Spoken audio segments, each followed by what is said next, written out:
Apabila seseorang tidak pernah menghargai nilai seorang wanita, hidupnya tak pernah menghargai nilai pengorbanan seorang ibu, maka makhluk inilah satu hari nanti bertukar menjadi bukan manusia dan menembak ibu-ibu di Palestin. Apabila dalam hidup anda dan saya tiada perasaan untuk berterima kasih dan menghargai seorang lelaki yang bernama ayah, sehingga membawa kepada remaja meningkat dewasa, mulut mula berkasar, seperti bercakap dengan kawan-kawan, bercakap dengan ayah macam bercakap dengan kawan-kawan.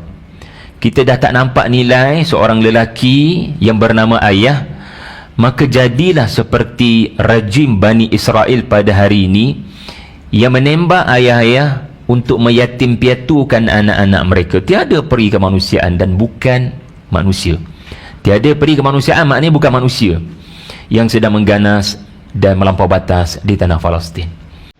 Semoga Allah hancurkan rencana mereka dan semoga Allah mempersiapkan kita untuk menggantikan mereka dan memimpin bumi Palestin.